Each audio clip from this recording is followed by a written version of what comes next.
झांझरिया के परिवार वालों ने दी है। आइए वो तस्वीर भी हम यहां पर आपको दिखाते हैं कि उन तस्वीरों में चिराग झांझरिया साफ तौर पर इस सीसीटीवी में देखिए यहां पर नजर आ रहा है। और ये रात 1:40 का फुटेज है। ये रात 1:40 का फुटेज है और इसमें यहां पर नजर आ रहा है चिराग झांझरिया। पुलिस क्या कह रही है? पुलिस कह रही है ठीक है पहले घर पर रहा होगा, लेकिन जैसे ही प्रोटेस्ट की जानकारी उसको लगती है या जैसे ही कहा जाता है कि अब वहां चलना है और चिराग अपने घर से निकलता है। ये पुलिस कह रही है, जबकि घर वाले जो हैं वो दिखा रहे हैं कि देखिए 15 अगस्त की रात का ये सीसीटीवी फुटेज है। रात 1:40 का ये पूरा फुटेज है और इसमें चिराग झांझरिया वहीं टहलता हुआ अपने घर के बाहर नजर आ रहा है। ये वो चिराग झांझरिया है जिन्हें बंगाल पुलिस ने गिरफ्तार किया है। वो 24 लोग जिनमें से चिराग झांझरिया भी हैं। लेकिन चिराग की मां कविता झांझरिया क्या कुछ कह रही हैं इस पूरे मसले को लेकर, अपने बेटे की गिरफ्तारी को लेकर, जरा ये भी सुनिए। और हमारा छेले के मारे मारे धरे निয়েছে, ইনোসেন্ট আছে, কিছু করে না আমার ছেলে। জানি না কেন পুলিশ ধরছে, ইনোসেন্ট লোককে কেন ধরছে আমি জানি না। আপনার ছেলে কি করে? আমার ছেলে তো পড়াই করে নিকলেছে, ওই পড়াই করতে যাচ্ছিল, বম্বে পড়াই করতে যাবে भी, सब করছিল, বস দেখা জন্য চলে গেছিল, ওই জন্য পকড়ে ধরে নিয়েছে, মারে ধরে নিয়েছে। এখন যে পুলিশ যে কেসগুলো দিয়েছে তো পুলিশের উপর কি ভরসা আছে আপনাদের? না, একদম নাই ভরসা। পুলিশ আছে এরকম এক ছোট মাসুম বাচ্চাকে এরকম কই করে? এত কেস দিয়ে দিয়েছে। এখন কি চাইছেন আপনি? আমাকে আমার ছেলে চাই, আমার ছেলে চাই, আমাকে কিছু জানি না, আমি কিছু জানি না, আমার ছেলে চাই আমাকে। मुझे मेरा बेटा वापस चाहिए, ये कविता झांझरिया कह रही हैं, चिराग झांझरिया की मां। मतलब पुलिस से जो पुलिस की थ्योरी है उससे ठीक उलट। जतिन का मैं जरा रुक करती हूँ। जतिन, ये कविता झांझरिया जो चिराग झांझरिया की मां, ये क्या कह रही हैं? पुलिस से ठीक उलट इनकी थ्योरी है। ठीक है, मां है, बच्चे के लिए कहेंगी भी, लेकिन क्या बंगाल पुलिस सिर्फ एक्शन के नाम पर एक्शन कर रही है, किसी को भी उठा दे रही है? क्या इसके पीछे भी कोई खेला है? इसके पीछे भी कोई गेम है? आज बिल्कुल देखिए, आप इस पूरे केस पर नजर डालेंगे। 8 और 9 तारीख को ट्रेनी डॉक्टर के साथ जो इंसिडेंट हुआ, रेप हुआ, उसका मर्डर हुआ, सुबह 7:30 बजे पीसीआर कॉल की जाती है और 9:30 बजे तक मुख्य आरोपी अरेस्ट कर लिया जाता है। टाइमिंग पर सवाल कि इतनी जल्दी कार्रवाई कर ली, हालांकि अच्छी बात है इतनी जल्दी कार्रवाई कर ली, लेकिन हिंसा होती है 14 और 15 तारीख की रात को। उसके तुरंत 15 तारीख की सुबह से गिरफ्तारियों का दौर शुरू हो जाता है। सबसे पहले 9 लोगों की गिरफ्तारी की गई। उन 9 लोगों में चिराग का भी जिक्र था। तो अब सवाल ये खड़ा होता है कि क्या खुद को सही साबित करने के लिए, खुद को ये बताने के लिए कि हम इन्वेस्टिगेशन कर रहे हैं और हम कार्रवाई भी कर रहे हैं, गिरफ्तारी भी कर रहे हैं, तो क्या गलत लोगों को पिक किया जा रहा है? ऐसा हम इसलिए भी कह रहे हैं क्योंकि सीसीटीवी फुटेज है। उस सीसीटीवी फुटेज को जब आप देखेंगे तो 1:01 कुछ मिनट का समय उसमें दिखाया जा रहा है, जो कि विक्टिम फैमिली भी बोल रही है कि वो उस समय घर पर था। अब 2 चीजें इसमें सामने आती है कि क्या वो हिंसा करने के बाद घर पहुंचा और फैमिली बचाने की कोशिश कर रही है, या वाकई वो घर पर था और पुलिस ने प्लान किया। ये सब चीजें जो कि इन्वेस्टिगेशन में क्लियर होगा। लेकिन सबसे बड़ी बात मैं आपको इसमें ये बता दूं कि सीबीआई जो इस पूरे मामले को इन्वेस्टिगेट कर रही है वो पुलिस की थ्योरी पर बिलीव नहीं कर रही है। सोर्सेज का कहना है कि इस पूरे मामले की जो जांच है वो कहीं ना कहीं हाईली कॉन्स्पिरेसी के तौर पर सीबीआई इस पूरे मामले को इन्वेस्टिगेट कर रही है और यही कारण है कि चाहे वो डॉक्टर हो, प्रिंसिपल हो, हर किसी से अलग अलग दौर पर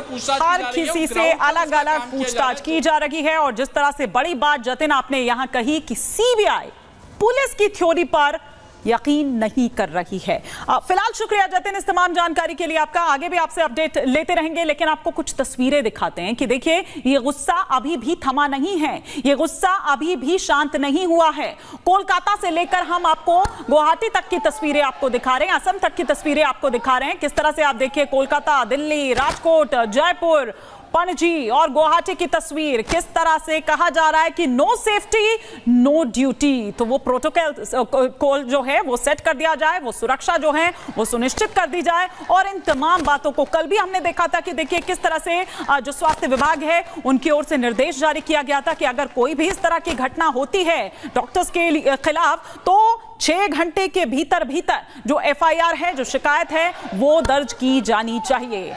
लेकिन जो ये डॉक्टर्स हैं इनका गुस्सा अभी भी शांत नहीं हो रहा है, क्योंकि हर दिन एक नई चीज निकलकर सामने आती है। अब कोलकाता में आप देखिए 43 डॉक्टर्स का तबादला कर दिया जाता है। इसे लेकर भी एक नाराजगी जो है वो उन डॉक्टर्स में देखी जा रही है। वो ये कहते हैं कि हमें दबाने की कोशिश ये हो रही है, हमें डराने की कोशिश ये हो रही है। तो सड़क पर डॉक्टर हैं और व्यवस्था जो है वो जर्जर है, वो चरमरा गई है, वो तमाम सेवाएं चरमरा गई है। कोलकाता कांड को लेकर देश भर में प्रदर्शन देखने को मिल रहे हैं। अलग अलग राज्यों से, अलग अलग शहरों से डॉक्टर सड़क पर उतर आए हैं। अस्पताल की ओपीडी सुविधा पूरी तरह से ठप हो चुकी है, पूरी तरह से चरमरा गई है। देश में हर जगह मरीजों को इस वजह से दिक्कत हो रही है, परेशानी हो रही है। केंद्र सरकार ने काम पर लौटने की अपील भी की है। मध्य प्रदेश हाईकोर्ट ने अपना सख्त रवैया दिखाया है, अपना सख्त रुख दिखाया है। हाईकोर्ट ने काम पर लौटने के आदेश दिए हैं और हाईकोर्ट की सख्ती के बाद मध्य प्रदेश में हड़ताल खत्म भी हो गई है। लेकिन बाकी जगहों की अगर बात करें तो वहां से ऐसी ही तस्वीरें निकलकर सामने आ रही है। लेकिन इधर केंद्रीय मंत्री किरण रिजिजू क्या कुछ कह रहे हैं, उधर सांसद संबित पात्रा क्या कुछ कह रहे हैं, आइए आपको सुनवाते हैं। मैं अपने कम्युनिटी के साथ जो हमारे डॉक्टर बंधु हैं, जिन सब ने आज अपने हाथों पर, अपनी कलाई पर, जिन्होंने आज काली पट्टी लगाए हुए हैं बाहों पर, मैंने भी आज काली पट्टी लगाया हुआ है, so that I can stand in solidarity with my doctor friends. जो चिकित्सक होता है वो अपना पूरा जीवन इस देश की सेवा के लिए और रोगियों की सेवा के लिए व्यतीत करता है। और मुझे बड़ा आश्चर्य होता है जिस प्रकार का जघन्य कांड बंगाल में हुआ है, उस जघन्य कांड को छुपाने का प्रयास किया गया। आनन फानन में 40-50 डॉक्टरों को आज ट्रांसफर किया गया है। क्यों किया गया है? उसके पीछे क्या कारण है? क्या छुपाना चाहती है ममता बनर्जी? उस संदीप घोष को जब मैं डॉक्टर के हिसाब से बोल रहा हूं, जब मैंने टीवी में देखा है, उसके पीछे मैंने ममता बनर्जी को खड़े हुए देखा है।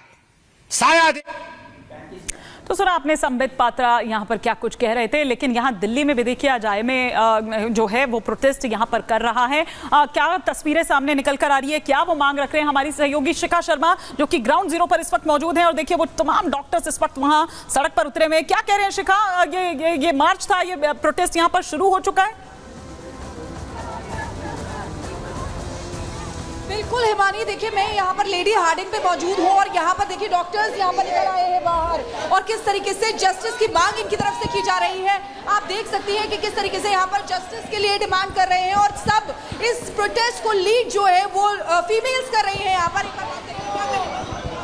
बिल्कुल, हम लोगों को जिस तरह से एक यंग बडिंग डॉक्टर के साथ गैंग रेप हुआ है, हमको जस्टिस चाहिए, उसका प्रॉपर उसको तरह से इन्वेस्टिगेट करके और प्रॉपरली जितने गैंग रेप के विक्टिम्स, जितने भी अपराध में शामिल लोग हैं उनको सजा मिले। तो देखिए किस तरीके से सजा मिलने की बात कर रहे हैं और यहाँ पर सीपीए की डिमांड जो है वो इनकी तरफ से की जा रही है और कह रहे हैं फांसी की मांग यहाँ पर। We want CPA, we want CPA, we want CPA, we want CPA। कहना चाहेंगी। और ये देखिए पोस्टर मैं आपको दिखाना चाहूंगी यहाँ पर, हमें चाहिए महिला सुरक्षा, यानी कि नो सिक्योरिटी नो ड्यूटी, ये इनकी तरफ से लगातार कहा जा रहा है। बिल्कुल, क्योंकि हमारे डॉक्टर्स पर जब सेफ नहीं है तो वो ड्यूटी कैसे करेंगे? 24, 36, 48 आवर्स की ड्यूटी करते हैं, इसके बावजूद वो सेफ नहीं है। उनको